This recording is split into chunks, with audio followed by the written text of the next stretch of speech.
এই শেখ হাসিনার আমলারা এখনো দেশ চালাচ্ছে। দেখেছি মির্জা আব্বাস বলেছেন যে লাখো শহীদের রক্তে পাওয়া সংবিধান বাতিলের চেষ্টা দুঃখজনক, প্রয়োজনে সংশোধন হতে পারে এবং বিএনপি পরবর্তীতে ক্ষমতায় গেলে 31 দফা বাস্তবায়ন করবে তারা। স্পষ্টতই দেখা যাচ্ছে যে বিএনপি একটা ভিন্ন মত আসলে প্রকাশ করতে যাচ্ছে। এটাকে আপনি আসলে কিভাবে দেখবেন? বিএনপির তো ভিন্ন মত থাকতে পারে, তারা তো একটা পলিটিক্যাল পার্টি। প্রত্যেকটা পলিটিক্যাল পার্টির একটা পলিটিক্যাল এজেন্ডা থাকে, পলিটিক্যাল পলিসি থাকে, তারা সেই অনুযায়ী অগ্রসর হচ্ছে। আবার সরকারেরও কিছু এজেন্ডা আছে, সরকারও কিছু সংস্কার কর্মসূচি করছে, এগুলি সবই স্বাভাবিক ঘটনা। কিন্তু এবং ছাত্ররা যে বৈষম্যবিরোধী ছাত্র আন্দোলন, যেটা আমি ছাত্ররা বলছি না, এই ছাত্র আন্দোলনের নাম ধরেই বলছি, কারণ এদের বাইরেও অনেক ছাত্র আছে। তো এই বৈষম্যবিরোধী ছাত্র আন্দোলন যারা, তারা যখন এই 31শে ডিসেম্বর এটা কর্মসূচি ঘোষণা করলো, এটি বরং আমার কাছে একটু অবাক মনে হয়েছে। অবাক মনে হয়েছে এই কারণে যে এটা তো তারা করার কথা ছিল 8 তারিখে অথবা 5 তারিখে অথবা 6 তারিখে। হ্যাঁ, এত পরে না, তারা হয়তো এতদিনে বুঝতে পারছে যে এটা তো ভুল হয়ে গেছে, করা উচিত ছিল। আমি পার্সোনালি মনে করি তখন করার উচিত ছিল, কারণ তখন তো একটা বিপ্লবী একটা চেতনার মাধ্যমে একটা সরকারের পতন হয়েছে। এখন তারা কি চেতনাটা, সেটা মানুষের সঙ্গে শেয়ার করা উচিত ছিল, তারা তা করেনি। তখন তারা বরং ক্ষমতার শেয়ার নিয়ে ব্যস্ত হয়ে পড়ছে, এবং ক্ষমতার শেয়ার কিন্তু তারা নিয়েছে, বিভিন্ন প্রক্রিয়া তারা ক্ষমতার শেয়ারে চলে গেছে। এবং এই যাওয়ার কারণে হয়েছে কি, এখন কিন্তু এই ছাত্ররা সে অবস্থানে নাই। আগে যেমন এই ছাত্ররা ডাক দিলে পরে লোকারণ্য হয়ে যেত, আগে যেমন এই ছাত্ররা ডাক দিলে পরে মানে ঘরের থেকে গৃহবধূ পর্যন্ত বাচ্চা হাতে নিয়ে বেরিয়ে পড়তো, এখন আর বেরোবে না কেন সেটা আমি বলি আপনাকে। তখন আহ্বানটা ইম্পর্টেন্ট ছিল না, তখন ইম্পর্টেন্ট ছিল ভিলেনটা। তখন সবার সামনে একটা ভিলেন ছিল, একটা দানব ছিল। সেই দানবের হাত থেকে সবাই মুক্তি চেয়েছে, সবাই যার যার জায়গা থেকে চেয়েছে। প্রত্যেকের পেইন ছিল আলাদা আলাদা। গৃহবধূর একটা পেইন, গৃহকর্তার একটা পেইন, তার কিশোর ছেলেটার আরেকটা পেইন, আলাদা আলাদা পেইন। কিন্তু সেই পেইনগুলোর উৎস ছিল একটা, সেটা হলো শেখ হাসিনা। তখন সবাই স্বতঃস্ফূর্তভাবে যে হাজির হয়েছে, কারো ডাকে কিন্তু হাজির হয় নাই। আপনি বলেন এই আন্দোলন কিন্তু একক কোনো নেতাও ছিল না, অনেকগুলি সমন্বয় ছিল, যার যার এলাকায় সেই সমন্বয় ছিল, কেউ কারো অধীনে ছিল না। কিন্তু সবাই স্বাধীন, সবাই এসে হাজির হয়েছে। ওই যে বাস্তবতাটা, ওই বাস্তবতার সময়টা তাদের উচিত ছিল যে তারা কি চায় আসলে। গুছিয়ে কথা তো সবাই বলতে পারে না। একজন রিক্সাওয়ালা, তার তো কোনো প্ল্যান নাই, সে জানে না সে কী চায়, কিন্তু সে এই অবস্থা থেকে মুক্তি চায়, তারা কিন্তু কেউ জানে না। তো তখন তারা যদি এই প্ল্যানটা বলতো যে আমরা এই চাই, বলে নাই, ওই ট্রেন মিস হয়ে গেছে। এখন স্টেশন ছেড়ে চলে যাওয়ার ট্রেন ধরার জন্য এরা দৌড়াচ্ছে। রেজাল্ট হবে না, আমি বলি কেন হবে না, আমি ব্যাপারটা বুঝাই বলি আপনাদেরকে। আমি যে বুঝি, আমি আমার উপলব্ধিটা শেয়ার করি। ওরা যেহেতু এর সঙ্গে একদম সরাসরি জড়িত, ওরাও নিজের আলোচনা করতে পারবে যে আমার হিসাবটা কি, এর মধ্যে কি হয়েছে। যে সরকারটা হয়েছে, এটা কি বিপ্লবী চেতনার সরকার হয়েছে? ধরেন আন্দোলন চলছিল জুলাই থেকে, অগাস্টের 4 তারিখে যদি কেউ একজন বলতো ওকে, ভাই তোমরা যে আন্দোলন করতেছো, এই আন্দোলন যদি সফল হয় তাহলে নূরজাহান বেগমকে আমরা স্বাস্থ্যমন্ত্রী বানাবো, যে বলতো তার সে আস্ত রাখতো। ওটা ফাজিল করতে আসছো, কে নূরজাহান বেগম? বাস্তবতা দেখেন, এই সরকারে ওরা একজনকে চয়েস করে নিয়ে আসছে। কাকে নিয়ে আসছে? ডক্টর ইউনূসকে নিয়ে আসছেন। মনে করছেন যে এই ভদ্রলোক আমাদের ফিলিংসটাকে ফিল করতে পারবে, ফিল করে সেই অনুযায়ী উনি চলবে। ডক্টর ইউনূস আয়সা কি করলেন, ওনার যারা দোস্ত তাদেরকে নিয়ে আসলেন। আনার ফলে এই যে 24 সদস্য এখানে একটা উপদেষ্টা পরিষদ আছে, এই 24 সদস্য উপদেষ্টা পরিষদের 80% লোক, আমি দায়িত্ব নিয়ে বলতেছি, 80% লোকের সঙ্গে এই আন্দোলনের কোনো ধরনের নৈতিক সম্পর্ক ছিল না। যে উপদেষ্টা পরিষদের 80% লোকের কোনো সম্পর্ক নাই আন্দোলনের সঙ্গে, তারা আন্দোলনের চেতনা কিভাবে ধারণ করবে? না করাই স্বাভাবিক। তো যেই দিন তারা প্রথম করলো, এদের যে ছিল ওই জন্য প্রতিবাদ করা, তোমরা এটা কি করতেছো, আমরা তো এটা চাই নাই, উচিত ছিল। ওই ট্রেনও মিস হয়ে গেছে। এখন 5 মাস পরে যারা করতেছে, একদিনে কি দেখেন, একদিনে কি হয়েছে, সংস্কার কমিশন হয়ে গেছে। এই কমিশনগুলো তাদের মতো করে চলতেছে। এদের যে মূল দাবিটা সংবিধান নিয়ে, সেই সংবিধান সংস্কার কমিশনে ওদের একজন প্রতিনিধি ছিল, এবং ওদের সবচেয়ে ইন্টেলেকচুয়ালি পাওয়ারফুল হিসেবে যাকে ধরা হয় সেই ওখানে ছিল। সেখানে কি করছে? মেবি সে কিছু করতে পারে নাই, মেবি সে হতাশ হয়ে গেছে, আমি জানি না, ওরা ভালো বলতে পারবে। মেবি নিশ্চয় ওদের সঙ্গে শেয়ার হয়, মেবি সে বলছে ভাই আমি তো পারলাম না, আমরা তো যা চাই তা এখানে আমরা বাস্তবায়ন করতে পারলাম না, এখন দেখো তোমরা তারা কিছু করতে পারো কিনা। এখন তারা মাঠে নামছে, এটাই স্বাভাবিক, এটাই স্বাভাবিক। আমি শুরুর থেকেই আমার একটা কথা নিয়ে অনেকে অনেক রকম সমালোচনা করছে, আমারও সমালোচনা করছে, অনেক কিছু বলছে। আমি একটা কথা বলছিলাম যে শেখ হাসিনা গণভবন থেকে চলে গেছে, পালাই গেছে। শেখ হাসিনা গণভবনে নাই, কিন্তু সচিবালয়ে শেখ হাসিনা আছে। এই কথাটা আমি একদম মানে আগস্ট মাসের 10 তারিখের মধ্যে একাধিকবার বলা হয়ে গেছে। তারা যদি মানতো, তখন যদি বুঝতো এবং এই অনুযায়ী যদি অ্যাক্ট করতো, তাহলে অন্যরকম চেহারা হইতো। ওরাই দেশ চালাচ্ছে এখন। এই শেখ হাসিনার আমলারা এখনো দেশ চালাচ্ছে, বাকি সব দুধ ভাত। এই যে বয়স্ক বৃদ্ধ আমরা এরা উপদেষ্টারা, এরা দুধ ভাত, এরা দেশ চালায়। এক্সাম্পল দিয়ে বলি, সিম্পল একটা এক্সাম্পল দিই। দেশের অর্থনৈতিক অবস্থা ভালো না, মানুষ জিনিসপত্র কিনতে পায় না, গরিব মানুষের সমস্যা, বাজারে যা কিছু করতে পায় না। এর মধ্যে এরা করছে কি, আমরা করছে কি, সরকারি কর্মচারীদের মহার্ঘ ভাতা আদায় করে নিচ্ছে। সরকারি কর্মচারীদের অভাব আছে, আর কারো অভাব নাই, আর কারো অভাব নাই। বেসরকারি কর্মচারীদের তাদের অভাব নাই। আপনাদের চাকরি করেন, আপনাদের মহার্ঘ ভাতা হচ্ছে না তো? এরা কি দেশের নাগরিক না? সরকারি কর্মচারীদের মহার্ঘ ভাতা আদায় করে নিচ্ছে। কে করছে? এই আমলারা করছে। ঠিক আছে, এটা হলো বুঝতাম, থামতো। তারপরে তারা থামে নাই, ভূতাপেক্ষা প্রমোশন দিয়েছে। আওয়ামী লীগ আমলে কারা ক্ষতিগ্রস্ত হয়েছিল? আওয়ামী লীগ আমলে উপসচিব তাকে আওয়ামী লীগ তাকে বের করে দিচ্ছে, হ্যান করছে, ত্যান করছে, অতএব সে ক্ষতিগ্রস্ত হয়েছে। অতএব যদি সে থাকতো চাকরিতে, তাহলে একদিনে সে আরো 2 বছর আগে সচিব হয়ে রিটায়ারমেন্টে যেত। অতএব এই 8 বছরের সচিব হয়ে রিটায়ারমেন্টে যাওয়া পর্যন্ত সে যে বেতন ভাতা পাইতো, এই টাকাটা তাকে দেওয়া হবে এককালীন দিয়া। এখন থেকে সচিব হিসেবে পেনশন দেওয়া হবে। এই জন্য তাদের কত টাকা লাগবে? 42 কোটি টাকা লাগবে ওই এককালীন পরিশোধ করার জন্য এই মুহূর্তে। তারপরে প্রতি বছর দিবে 13 কোটি টাকা করে, এদের পিছনে দিতেই থাকবে, দিতেই থাকবে। কেন? তারা আওয়ামী লীগ আমলে ক্ষতিগ্রস্ত। আমার প্রশ্ন, আওয়ামী লীগ আমলে কেবল তারাই ক্ষতিগ্রস্ত হয়েছে, আর কেউ ক্ষতিগ্রস্ত হয় নাই ভাই?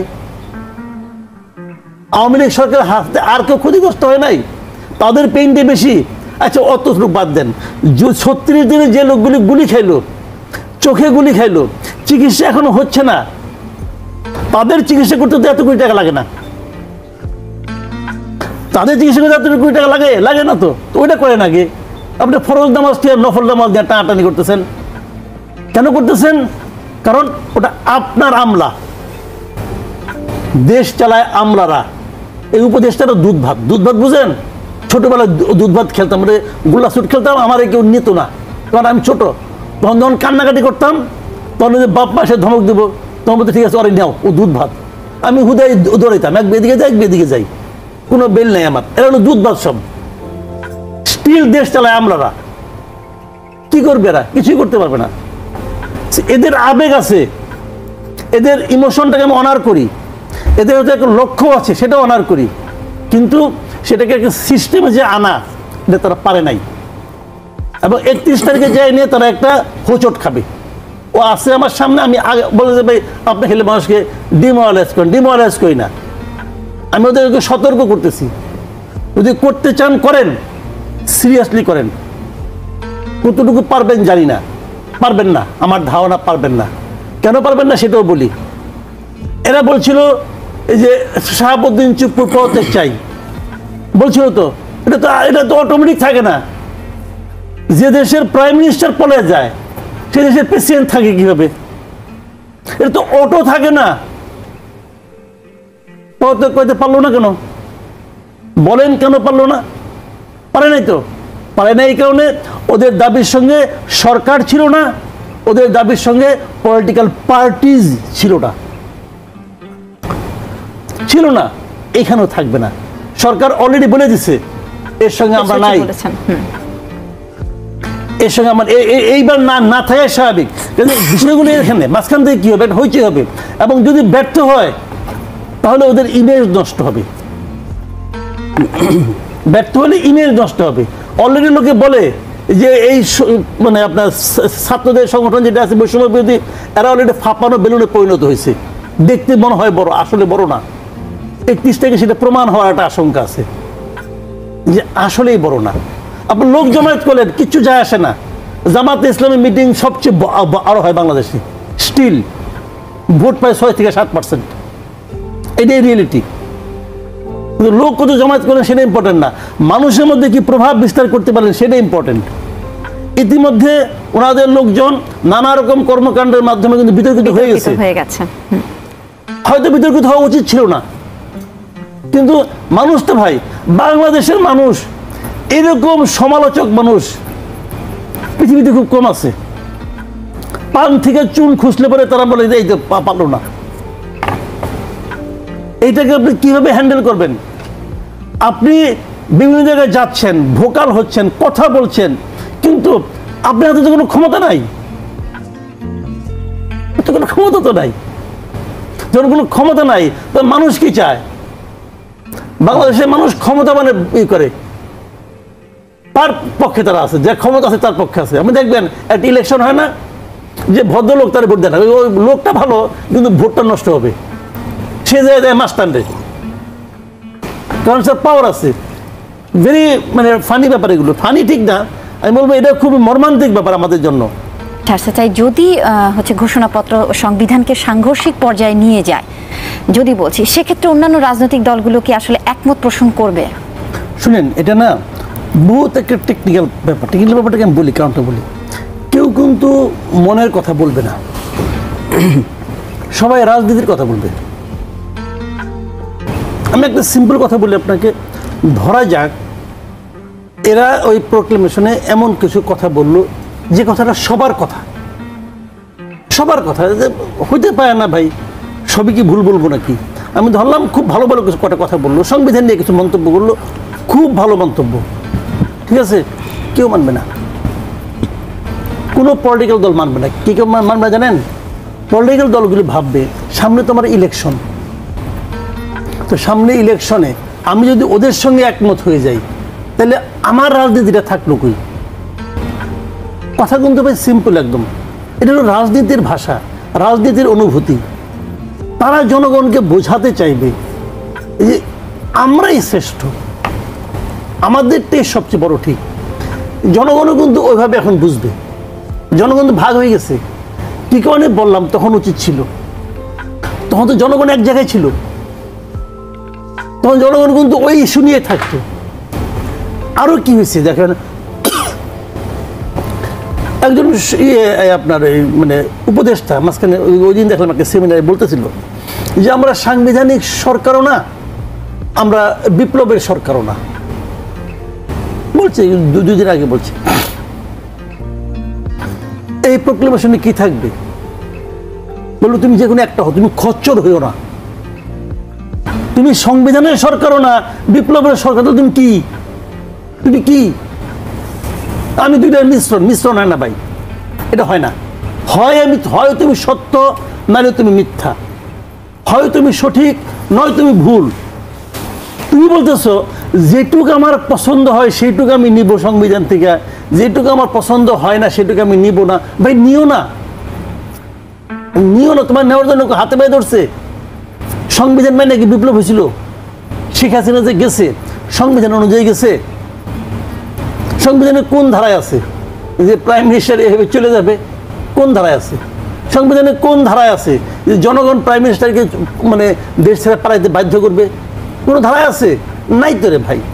তো সংবিধান মাইনে তো সে দেশ ছেড়ে যায় নাই, সংবিধান মাইনে তো নতুন সরকার আসে নাই। তো নতুন সরকারকে তুমি সংবিধানের মাঝখানে ঢুকাইলা কেন ঢুকাইলা রে ভাই? এখন তুমি ঢুইকে নিয়ে বলো কিন্তু না আমি এটা কিছু মানি না, এটা হয় না। যখন তুমি ঢুকে গেছো তখন তোমাকে মানতে হবে, তাহলে তুমি ঢুকো না। যখন শপথ নিছো তুমি, যখন তুমি প্রেসিডেন্টের কাছে এই প্রেসিডেন্টের তুমি শপথ নিচ্ছ, যে প্রেসিডেন্টের ওখানে থাকার কোনো নৈতিক অধিকারই নাই আমার বিবেচনায়, আমি মনে করি কোনো নৈতিক অধিকারই নাই। কিন্তু যখন তুমি তাকে তার অধীনে তার দেখেন আইনটা কি, উপদেষ্টা কিন্তু প্রেসিডেন্ট নিয়োগ করে, এই উপদেশ দেশ কিন্তু চালায় তত্ত্বগতভাবে, দেশ চালায় প্রেসিডেন্ট। এখন প্রেসিডেন্ট কিভাবে চালাবে তার জন্য তারা উপদেশ দিবে, এরা উপদেষ্টা। কার উপদেষ্টা? প্রেসিডেন্টের উপদেষ্টা, এটা তো প্রেসিডেন্টের উপদেষ্টা। প্রেসিডেন্ট তো আপনি দেখেন ওইটা যখন বলে না শপথের সময় বলছে প্রেসিডেন্ট আরো 3 জন উপদেষ্টাকে নিয়োগ করিয়াছেন, সে যদি নিয়োগ করছে এবং সেখানে শপথ নেওয়ার সময় বলছে যে আমি সংবিধান সমুন্নত রাখিব। ওই লাইনটা পড়লেন কেন ভাই? বলতেন ভাই এই লাইনটা বাদ দেন, কোনো সমস্যা হইতো না, মহাভারত অসহ্য হইতো না। কারণ ওই যে শপথটা ওটা কিন্তু সংবিধানে লেখা নাই, ওই শপথটা কিন্তু আমলারা বানাইছে, ওই শপথটা আমলারা বানাইছে, আমলারা। বললে হয়তো এইভাবে পড়বো না, বললেই সঙ্গে সঙ্গে চেঞ্জ হইতো। বললেন কে?